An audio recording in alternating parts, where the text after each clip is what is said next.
وننزل من القرآن ما هو شفاء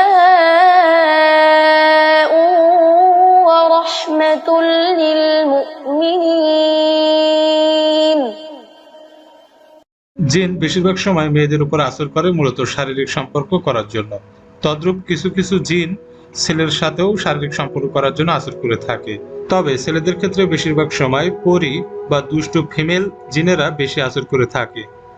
অবশ্যই এটা করে ছেলেদের নাপাকি অবস্থায়, অর্থাৎ অনেক ছেলেরা আছে যারা স্ত্রী সহবাস করার পরে গোসল করে না বা গোসল করতে দেরি করে, তাদেরকে এরা আসর করে।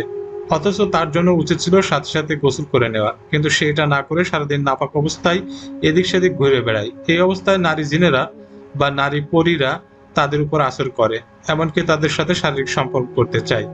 আবার অনেকে আছে যারা অবিবাহিত, তাদের স্বপ্নদোষ হওয়ার পর সাথে সাথে গোসল করার কথা ছিল, কিন্তু তা না করে নাপাক অবস্থায় এদিক সেদিক ঘুরে বেড়ায়। এমত অবস্থায় তাদের উপর জিনেরা আসর করে। আবার অনেকে আছে যেখানে সেখানে প্রস্রাব করে, যার কারণে ছেলেদের গোপনাঙ্গ তাদের চোখের দৃশ্যমান হয়, আর তারা তখন তাদের সাথে শারীরিক সম্পর্ক করার নিমিত্তে তাদের উপর আসর করে। অতএব ছেলেদের উপর আসর করার প্রধান কারণগুলোর মধ্যে থেকে এগুলো হলো কয়েকটি। তাই আমার ভাইদের কাছে আকুল আবেদন করব, এগুলোর প্রতি অবশ্যই আপনারা সতর্ক থাকবেন।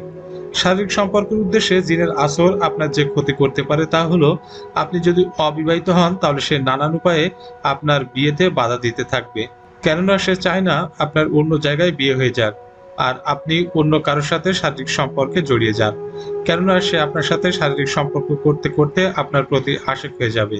এর জন্য এই জিনের আসরের কারণে অনেক ছেলেদের বিয়ে হতে বিলম্ব হয়ে থাকে।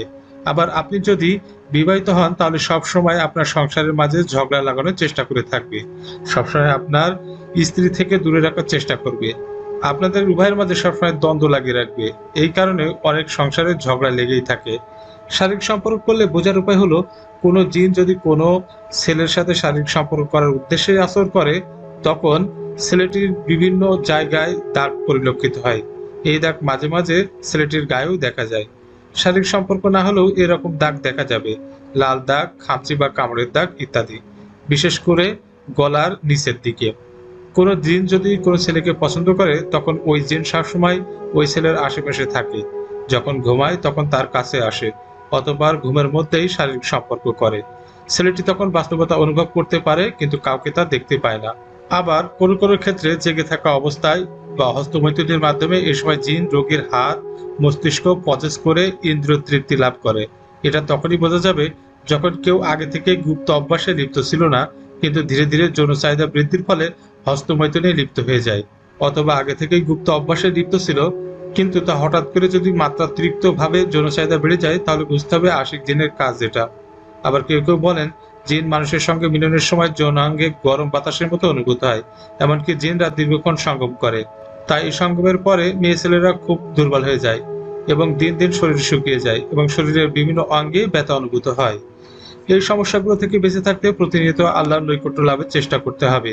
প্রতিদিন কোরআন তেলাওয়াত করা, সওয়াবের কাজ করা, রোজা রাখা, আল্লাহ জিকিরে নিজেকে ব্যস্ত রাখা এবং কথা বলার সময় জিহ্বাকে সংযত রাখা, প্রতিনিয়ত আল্লাহর সাহায্য চাওয়া এবং বেশি বেশি তওবা ইস্তেগফার করা, সূরা বাকারা, নূর, ইউসুফ তিলাওয়াত করা, তিলাওয়াত করতে না পারলে অডিও শোনা, যতই ভয় দেখাক, ঝামেলা করুক, বিভিন্ন কথাবার্তা বলে একজনের প্রতি আরেকজনকে বিষে তোলার চেষ্টা করুক, জিনকে কোনো প্রকার পাত্তা না দেওয়া। এসব জিনরা চায় আমরা তাদের গুরুত্ব দেই, তারা নিজেদেরকে গুরুত্বপূর্ণ ভাবতে ভালোবাসে, এজন্য বিভিন্ন মিথ্যা কিচ্ছা কাহিনী বর্ণনা করে। সবচেয়ে জরুরি বিষয় দোয়া করা। দোয়া মুমিনের সবচেয়ে বড় অস্ত্র। দিনের অধিকাংশ সময় দোয়া করা, দোয়ার জন্য আলাদা সময় বের করে নেওয়া, দুই হাত তুলে রবের নিকট দোয়া করা যেন আল্লাহ এই সমস্যা পুরোপুরি ভালো করে দেন এবং তাদেরকে যেন আল্লাহর উপর ভরসা করে ধৈর্য দ্বারা তৌফিক দান করুক।